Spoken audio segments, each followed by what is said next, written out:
तर आजच्या व्हिडिओत आपल्याला बघायचं येतं 10वी गणित भाग 2 त्याच्यामधला सराव संच 7.2 मधला प्रश्न क्रमांक 3. काय दिलं आहे? आकृतीमध्ये एका शंकुछेदाच्या वर्तुळाकार पायांचे परिघ अनुक्रमे 132 सेंटीमीटर व 88 सेंटीमीटर आहेत व उंची 24 सेंटीमीटर आहे. तर त्या शंकुछेदाचे वक्रपृष्ठफळ काढण्यासाठी शंकुछेदाचे वक्रपृष्ठफळ आपल्याला काढायचं आहे. त्यासाठी खालील कृती पूर्ण करा आणि पायची किंमत किती घ्यायची? 22/7 घ्यायची. ओके, कृती काय दिली ती बघूया आपण. तर आपल्याला काय दिलं कृती? परिघ 2πr1 बरोबर 132, त्याच्यानंतर r1 बरोबर 132 भागिले 2π. तिथे पायची किंमत ॲड करायची आपल्याला 22/7. ओके, आणि उत्तर काढायचं. त्याच्यानंतर परिघ 2मध्ये काय दिलं आहे? 2πr2 बरोबर 88, r2 बरोबर 88 भागिले 2π. इथे पायची किंमत ॲड करून त्यानंतर काय करायचं? शंकुछेदाची तिरकस उंची ती काय दिली आहे? एल दिली आहे. एल बरोबर वर्गमुळामध्ये h वर्ग अधिक r1 वजा r2 कंसाचा वर्ग. हे सूत्र त्यांनी दिलं आहे. फक्त आपल्याला सूत्रामध्ये किमती भरायच्या आहेत आणि उत्तर काढायचं आहे. ओके, आणि ही आकृती दिली आहे. हे r1 हे 24 सेंटीमीटर उंची दिली आहे, r2 दिलं आहे. ओके, तर त्याच्यानंतर हे सगळं काढून झाल्यानंतर आपल्याला शंकुछेदाचे वक्रपृष्ठफळ काढायचं आहे. पण पहिली आधी कृती पूर्ण करूया. इकडे आधी आपण किमती भरूया. हे सुरुवातीला r1 बरोबर 132 भागिले 2π. इथे पायची किंमत भरली तर किती होणार आहे?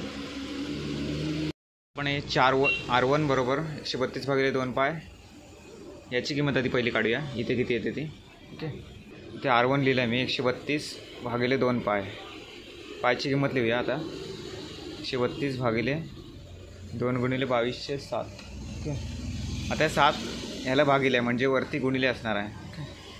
म्हणजे 132 गुणिले 7. ओके, भागिले काय असणार आहे? 2 गुणिले 22. ओके, आता 2ने याला भाग घालवायचा आहे.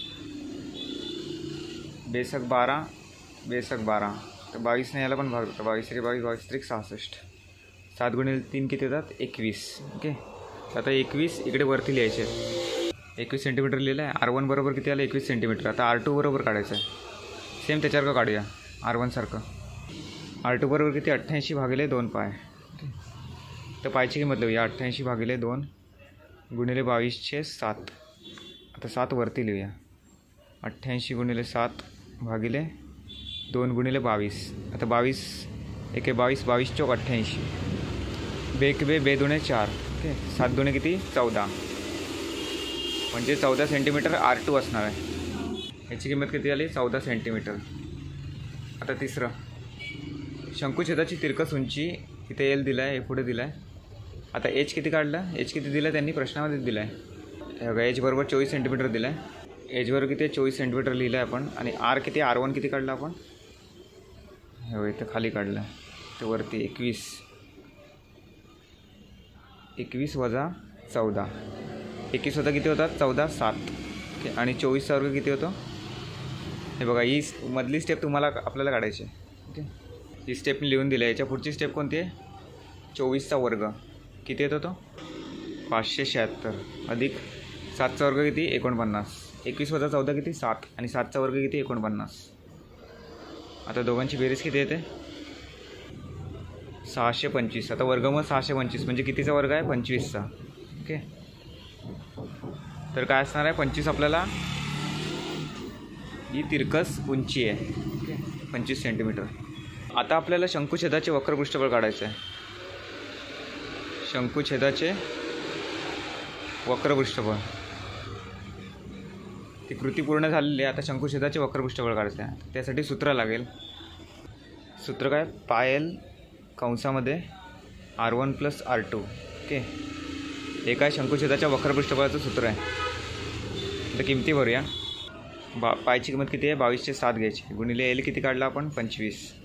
तिरकस उंची कंसामध्ये r1 किती आहे? 21 वजा अधिक 14 आहे. ओके,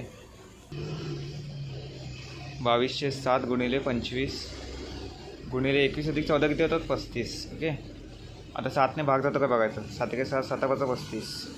शिल्लक करायला 22 गुणिले 25 गुणिले 5. ओके, 22 5 किती? 110. 22 गुणिले 5 किती? 110. गुणिले 25. या दोघांचा गुणाकार किती येतो? आता 110 गुणिले 25 किती होतं? 2750 सेंटीमीटर काय वर्ग. ओके, हे काय झालं? शंकुछेदाचे वक्रपृष्ठफळ. ओके, धन्यवाद.